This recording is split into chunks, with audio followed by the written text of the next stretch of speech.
Our today's topic is about the production of the monoclonal antibody, or about the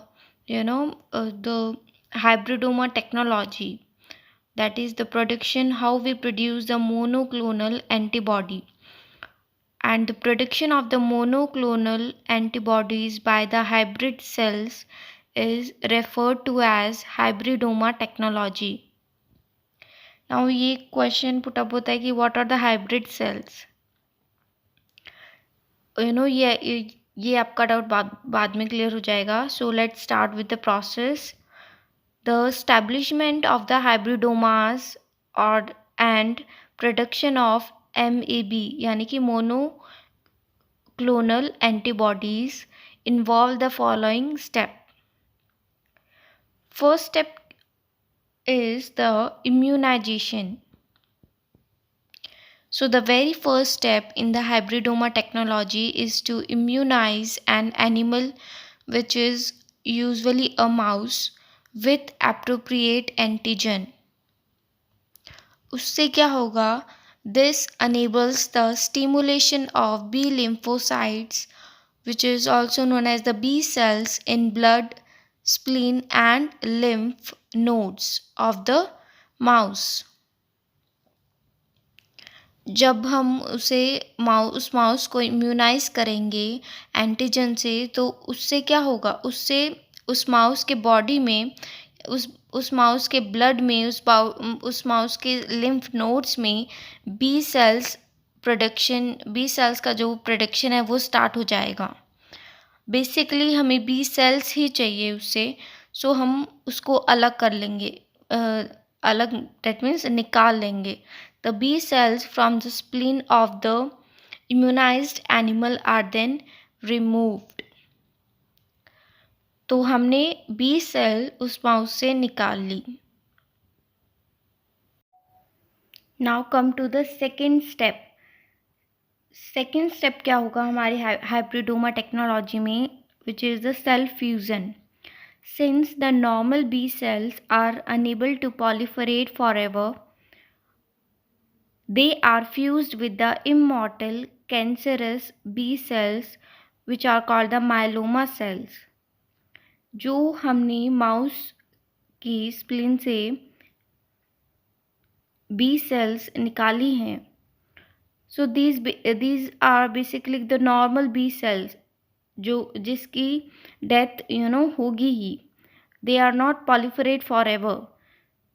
हमें क्या चाहिए? हमें immortality,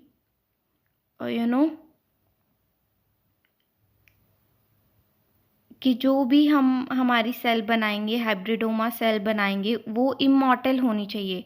हमें उसे बार बार नहीं बनाना चाहिए, वो खुद ही जो हमारा प्रोडक्ट है वो अपने आप बनता रहना चाहिए। सो इसलिए उस सेल में डिवीजन कैपेबिलिटी होनी चाहिए, राइट।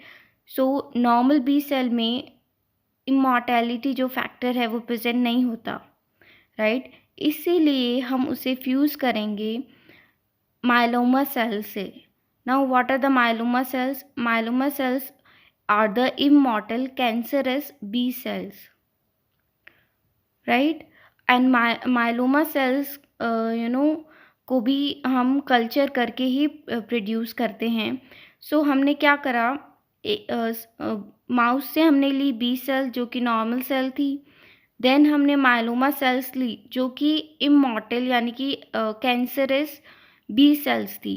इन दोनों को हमें फ्यूज़ कराना है। So the mixture of the sanitized B cells and the myeloma cells are kept in the Petri plates in a fusion medium called as polyethylene glycol PEG. This is very important question. अगर 1 mark का question आ सकता है कि इन दोनों को इन दोनों के fusion में, इन दोनों का फ्यूजन किस मीडियम में होता है, तो that is called the PEG, polyethylene glycol, which facilitates fusion of the cells, forming hybridoma cells or the hybrid cells. सो जब ये दोनों सेल्स फ्यूज़ करेंगे देन जो हमें सेल्स मिलेगी उसे हम हाइब्रिड सेल्स बोलेंगे या हाइब्रिडोमा सेल्स बोलेंगे। सो आई थिंक आपको वो क्लियर हो गया हो। The production of the monoclonal antibodies by the hybrid cells और the hybridoma cells is referred to as the hybridoma technology. And हम ये हाइब्रिडोमा सेल्स कैसे प्रोड्यूस करेंगे? नॉर्मल बी सेल्स जो हमने कहाँ से ली? माउस से। एंड कैंसरस और द इमॉर्टल बी सेल्स जिसके अंदर कैपेबिलिटी है डिवीजन करने की, वो कभी भी अपना डिवीज़न छोड़ेगी नहीं। कैंसरस यानी कि अपना सेल डिवीज़न इतनी फास्ट रेट से करेगी। उन दोनों सेल्स के फ्यूज़न से जो सेल्स फॉर्म होती है that is called the hybridoma cells और द हाइब्रिड सेल्स।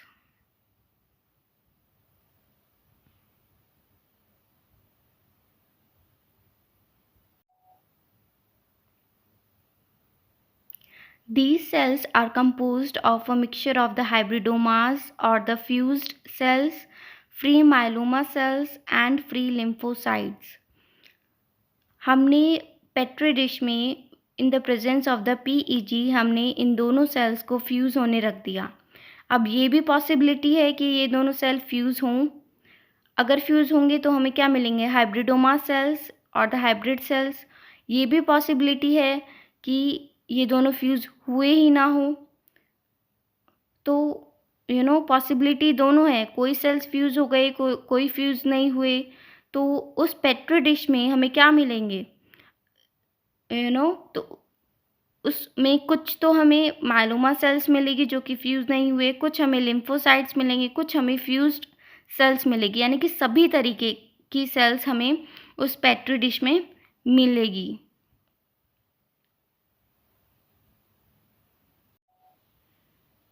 बट हमें चाहिए क्या? हमें चाहिए ओनली द फ्यूज्ड सेल्स और द हाइब्रिडोमा सेल्स।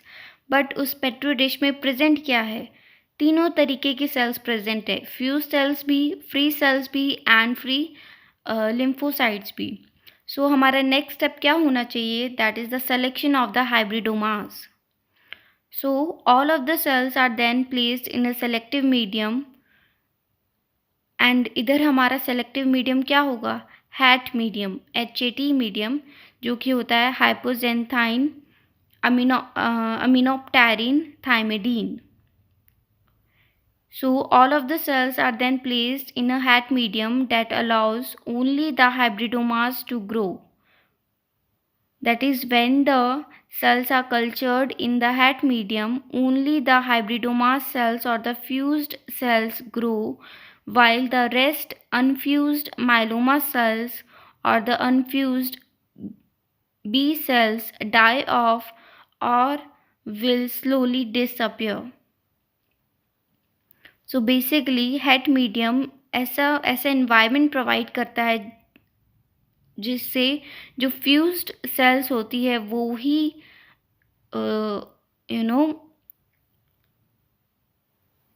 अपने आप को जीवित रख पाती है। बाकी जो सारी अनफ्यूज्ड सेल्स है वो या तो स्लोली डिसअपियर हो जाएगी या उनकी डेथ हो जाती है।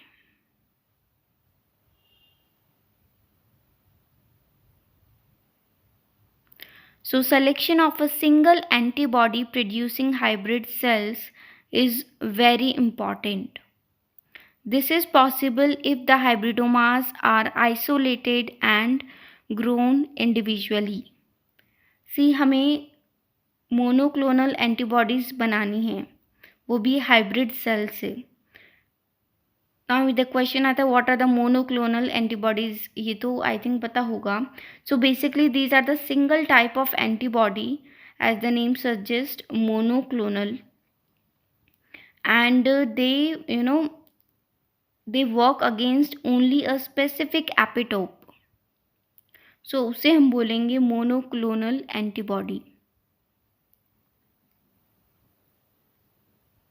So it's necessary to select a single antibody producing hybrid cells. These cells, when grown in a regular culture medium, they produce the desired antibody, that is the monoclonal antibody. See, हमने fused sales को और the hybridoma sales को isolate कर लिया, then हम उन्हें grow करवाएंगे. अगर वो ग्रो होंगे तो ऑब्वियस बात है वो डिज़ायर्ड एंटीबॉडी ही देंगे, that is the single type of antibody he produce करेंगे. नाउ फोर्थ स्टेप अपना क्या होना चाहिए, that is the screening the products, screening of the products. So the hybridomas must be screened for the secretion of the antibody of the desired specificity.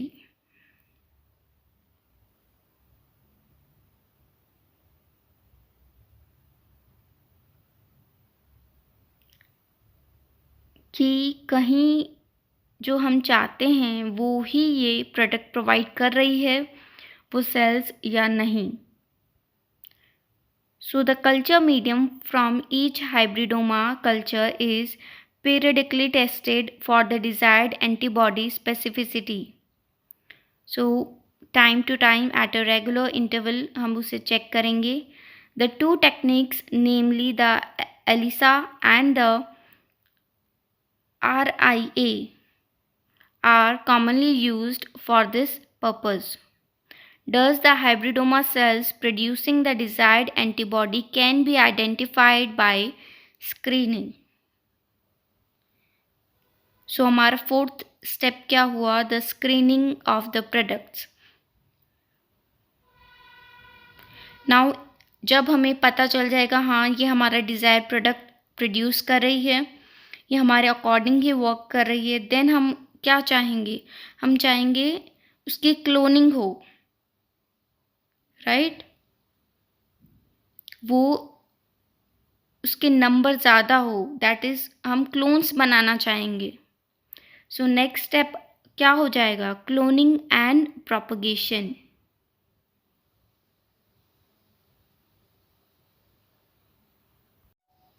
So fifth step is the cloning and the propagation. So the single hybrid cells producing the desired antibody are isolated and cloned.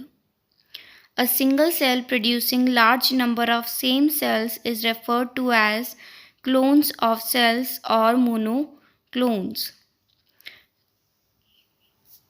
इधर मोनोक्लोन्स की definition भी हम लिख सकते हैं, what are the मोनोक्लोन्स अगर आए.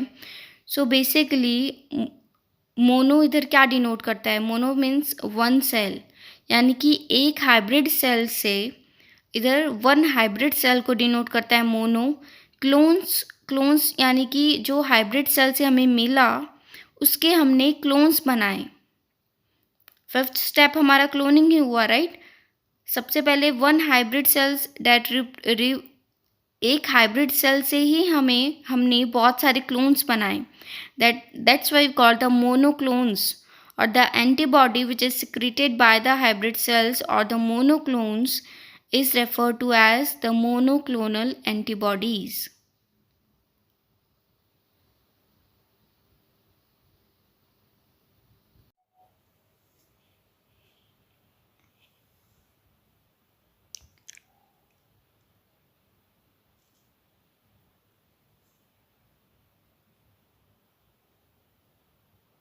So here is the definition of the monoclonal antibodies. So these are a single type of antibody that are identical. Why they are identical? Because they are produced by a single type of cell and are directed against a specific epitope.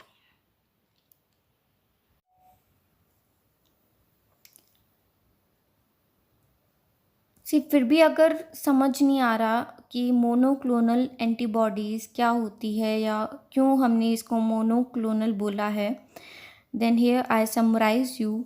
इधर हमने B sales ली जो कि normal B cell थी जो कि mouse से आई थी. इधर हमने माइलोमा सेल्स ली जो कि कैंसरस होती है, इमॉर्टल होती है. जब हमने इसमें फ्यूज़ करा that is the hybridoma cells और द फ्यूज्ड सेल्स. अब इसमें इसकी भी प्रॉपर्टीज़ आ गई एंड इसमें इसकी भी प्रॉपर्टीज़ आ गई that it is also immortal. ये डिवीजन करता ही रहेगा। So hybridoma cell, this is the one cell. फिर हमने एक सेल से बहुत सारे क्लोन्स बनाए। सो इन क्लोन्स को हम क्या बोलेंगे? मोनोक्लोन्स। बिकॉज ये किससे बने हैं? ये मोनो से बने हैं। मोनो यानी कि one cell. So these clones are the monoclones and इनसे ही एंटीबॉडीज़ ये प्रोड्यूस करेंगे। सो मोनोक्लोन्स ये है एंड ये ही एंटीबॉडीज़ प्रोड्यूस कर रहे हैं। देन एंटीबॉडीज़ क्या होगी? These are the monoclonal antibodies. I hope आपको अब समझ आया हो कि हमने मोनोक्लोनल एंटीबॉडीज़ क्यों बोला है। सो इधर मैंने ये एज अ डायग्राम और as a linear flow chart इस प्रोसेस को समझाया है। अगर कभी टाइम ना हो तो अगर हम ये फ्लो चार्ट ही बना दें तो एटलीस्ट हमें मार्क्स मिल सकते हैं। सो सबसे पहले क्या करा, और रिवीजन पर्पस से भी ये बहुत फ़ायदेमंद है। सबसे पहले immunization of the mouse with antigen, जिससे spleen cells of the immunized mouse, इससे हमने क्या लिया? B cells. वहीं मायलोमा सेल्स जो कि इमॉर्टल होती है, जो कि सेल कल्चर मायलोमा लाइंस, ये आपको जानने की इतनी ज़रूरत नहीं है, बट ये समझ लीजिए, हाँ, इनको भी हम आर्टिफिशियल लैब में बना सकते हैं। तो B cells and myeloma cells को हमने फ्यूज़ कराया। Then what we get is the hybridoma cells और the fused cells in the presence of PEG, right. Then हमने इनको हैट मीडियम में ग्रो करवाया ताकि केवल हम हाइब्रिडोमा सेल्स ही ऑब्टेन कर सकें, राइट। देन फिर हमने क्या करा? उनकी स्क्रीनिंग करी कि ये हमारे अकॉर्डिंग वर्क कर रहे हैं या डिज़ायर्ड स्पेसिफिक एंटीबॉडी कर रहे हैं कि नहीं। Then what we do is the cloning. Cloning करके हमें क्या ऑब्टेन हुआ? Clones, single cell clones. And I hope आपको पता हो सिंगल सेल क्यों बोला है, single cell clones. And at last what we get? The monoclonal antibodies. And the technology from which we obtain the monoclonal antibodies from the hybrid cells is known as the hybridoma technology.